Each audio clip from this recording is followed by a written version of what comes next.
18 lang to kasi I feel like kayo lang din makakaintindi kung ano yung mga naiisip ko ngayon. Caps, ano yung feeling nyo na, alam niyo yun, na magpe-perform yung SB19 sa Filipino Music Awards? How do you feel about that? Nakailang ulit sila, 3 beses ata sila umulit, hanggang sa Siken sabi, stop, stop, stop, stop. I mean, they didn't deserve that kind of stage. Isa-isang member at saka group. Yung 18 talaga, natitake advantage tayo kasi they know the power of 18. They know how many we are. I know we are not trying to get their validation, but we have to correct what is wrong. Hello, hello. Good morning mga ka-O18. We are going to start the day right. So, yes, Mahalima's concert in Hong Kong is fast approaching. So, ito, magpapaganda na tayo. Magsisimula na tayo magpaganda. This is like 5 days before the concert of Mahalima. So, I'm gonna have my facial done today para fresh tayo pag nakita natin si Ken. Kasi, 2 days, VIP standing tayo. First time kong mag-standing mga be, kakayanin kaya ng O18 nyo. Kakayanin kaya ng tita 18 nyo. Pero sa Mahalima, kakayanin. So, okay pa yung hair natin. No need na magpakulay pa. Okay pa yung, what is this? My fingernails. Okay pa siya. So, we don't need to replace them. Sa Qatar na lang, magpapa-replace tayo pag sa Qatar na tayo pupunta. But yes, let's go na mga kakaps ko. To the commute tayo today, mga kakaps ko. Ganyan yung buhay natin dito. Commute tayo kasi wala tayong driver. Let's go.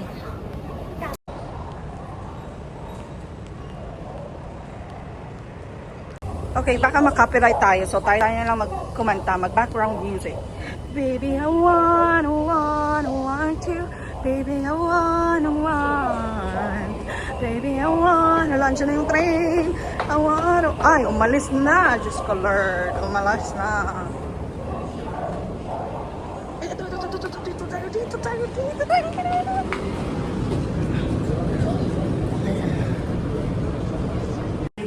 Exit B tayo.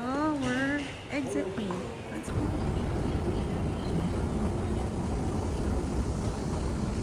Diyan tayo papunta sa building na yan. Yan. Etong building na to. Hello! Hi, Lisa! Long time no see. I know, long time no see. Lisa, again, she's the owner. What are we going to do on my face today? And cleansing, more skin rejuvenation method today. 3 procedures. 3 procedures today! Let's go!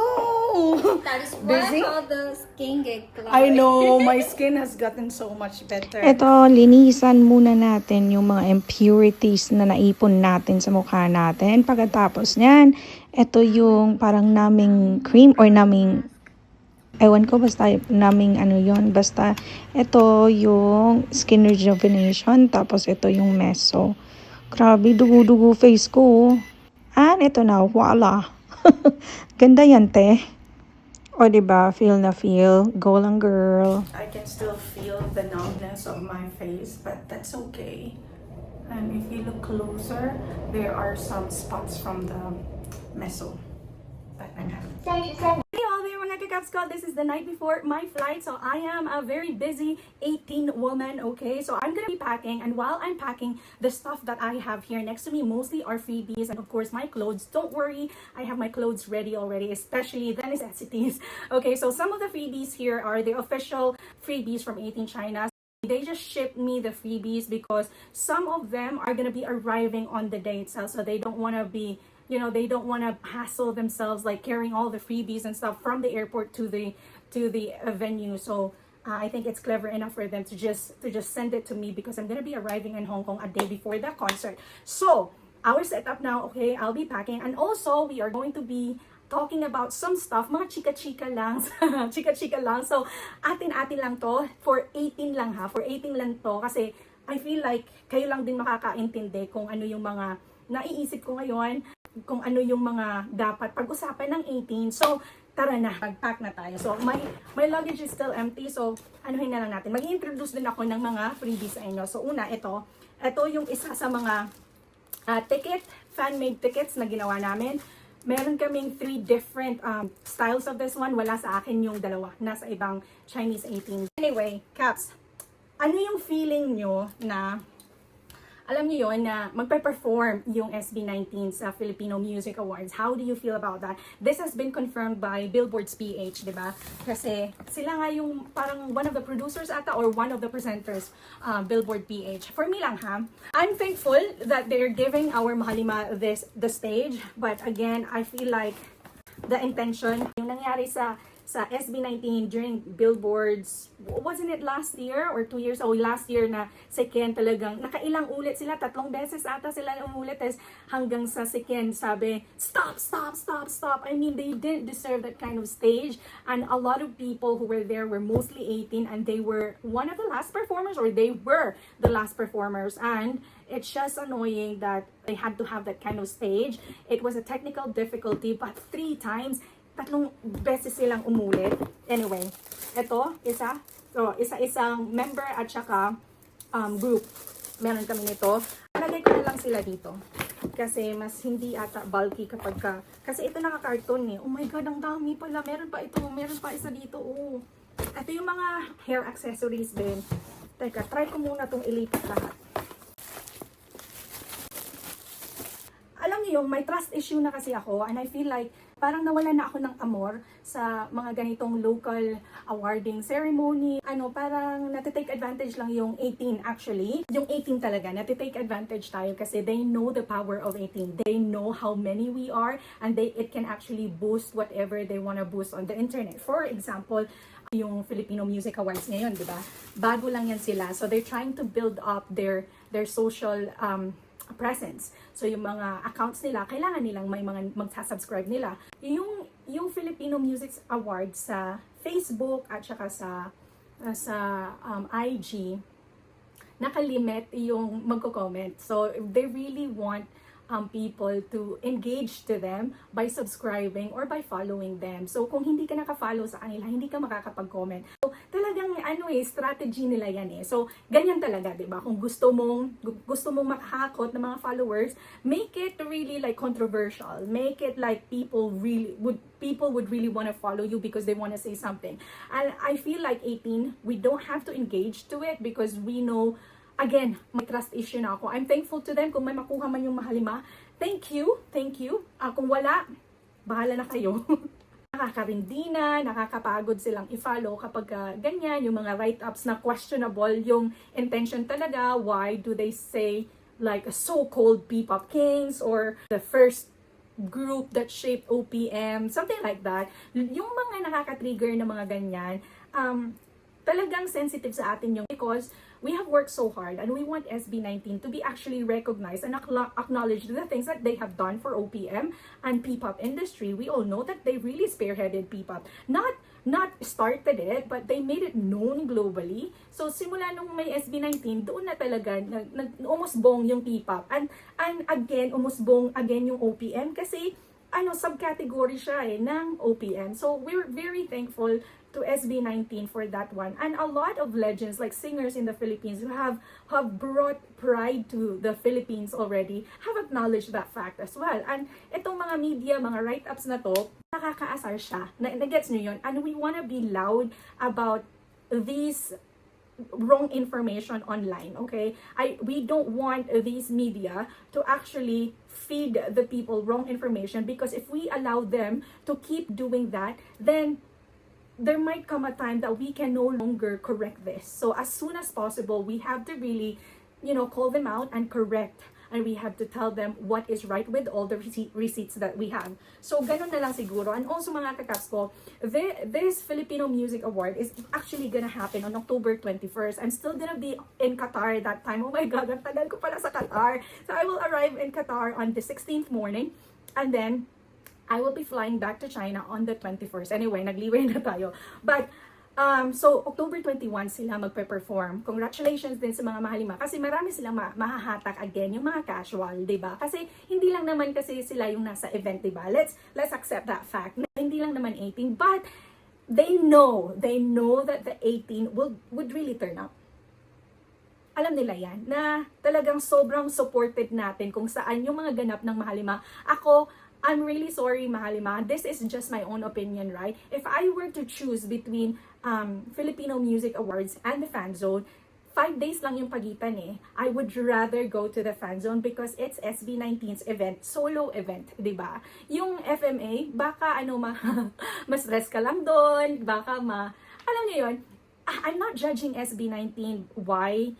Because I know they have thought about this and they also respect the fact that they are still given this opportunity because let's admit the fact na kailangan pa talaga nating humatak ng mga casuals and having to perform on that very stage, FMA would do that for our Mahalima. And this is also a business strategy for our Mahalima, a marketing strategy. Pero kasi, mas parang ito lang yung feeling ko, mas may advantage sila sa paggamit ng SB19 for inviting SB19 there because 18 would always support. And we're very loud on social media because we're truly proud of our boys, di ba? So, okay. Intermission. Ito yung gift namin sa Mahalima. Ayan siya. Ayan. 18 China. May 18 China yan dyan. Tapos picture ng Mahalima, kita nyo. Tapos yung mga maliliit na picture namin. Ayan. Diba? Ganda yarn. Basta, ayan. Na-plansya ko na to, kaso, baka ulit, bahala na. Okay, so, yun na lang. Ano yung i-choose nyo, mga caps? Would you go to the FMA? Or would you go to the fan zone? For me kung ako lang, I would go to the fan zone anniversary of our Mahalima, and I'll just skip the FMA. Kasi, I don't know if this is just for engagement purposes and to hype them. Kasi, you know what? Ito lang isipin nyo, the nominees have not been released yet. Hindi pa nga sila nakaka-release ng nominees. Tapos, may performers na sila. Because they know na mag-iingay talaga ang 18. Mag-engage talaga ang 18. So, of course, it's all about engagement. It's all about the strategy of having more followers on Facebook, on Instagram, on Twitter. So, kailangan nila ng ganon. Ayoko, masyado akong judgmental, pero kasi may trust issue na tayo sa ganyan. And, of course, kung magpe-perform din ng Mahalima, parang nakaka-trauma kasi, just like what I said earlier, nakaka-trauma kasi yung ginawa nila, I don't wanna say ginawa nila, or yung nangyari sa Mahalima, when they perform at the Billboards Awards, diba? Billboards Awards ba yun? Basta, nakailang ulit sila na mag-perform. So, yun lang. I just hope na hindi na ulit mangyari yun, or they allow the team of SB19 to do the technical stuff. Yung technical issue before, iba yung parang nasa in-ear ng banda, tsaka nasa in-ear ng Mahalima. So, hindi sila ang gulo-gulo nangyari. So, okay lang sana kung minsan lang nangyari. Pero kasi 3 times sila nagpaulit-ulit hanggang si Ken, stop, gumanon. Yung iconic na stop ni Ken. So, yun lang mga kakaps ko na I just hope that they give Mahalima the stage that they really deserve, because yung Mahalima natin, they always give out their 100% best whenever they perform, diba? Hindi nila deserve yung ganon talaga. Still, thank you for inviting, no matter what the intention is, because for sure, Mahalima would be able to still recruit casuals. Thank you for this platform. Thank you for the stage. But, 18, we're just questioning the intention behind this. What is this like a damage control because of the first write-up that we have read, that the Filipino Associate OPM, and then ang nakalagay is Bini na logo. You know, yung hindi lang Bini na logo, talagang naka-write-up na Bini, one of the groups or one of the artists who first shaped the OPM. Tapos hindi man lang nabanggit yung SB19, tapos andun si Leia, Gary V. You know, I respect those people, but not having SB19 in that pose is kind of triggering. I know we are not trying to get their validation, but we have to correct what is wrong. We have to call them out kasi hindi tama yun. Hindi pwede tayong maging tahimik lang, kasi kung papabayaan natin yan, magiging ganyan na lang. Malay mo, matweak na talaga nila, ibahin na talaga nila in the long run. So, habang maaga pa, we really have to call them out. Nung nabasa ko na magpe-perform yung SB19 through Billboard, para akong, ano to? I know na naman, yung SB19 na pag-isipan nila to ng malala. It's a business decision. hindi naman umaano yung SB19. Pero gamit na gamit tayo. Lalo na yung 18.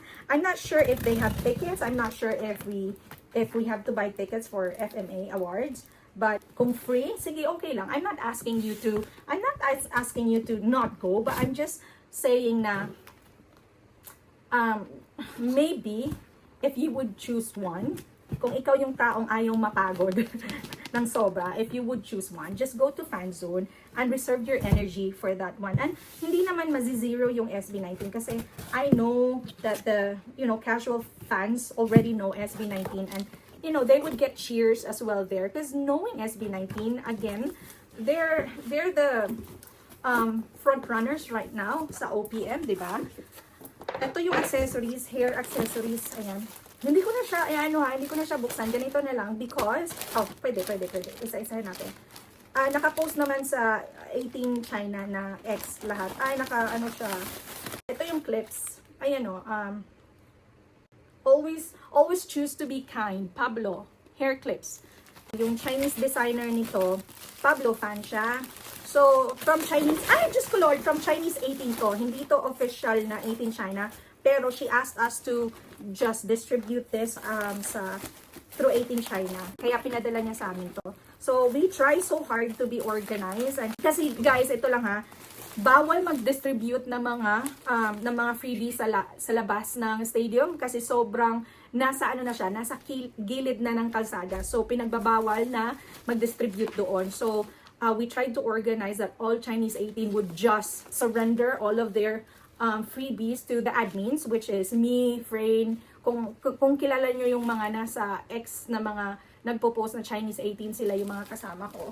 So, balik na lang natin to dito. Hindi ko na open lahat ha. Pinakita ko yung clips, pero yung mga hair loops, andito din eh. Andito din yung hair loops. Diyos ko Lord!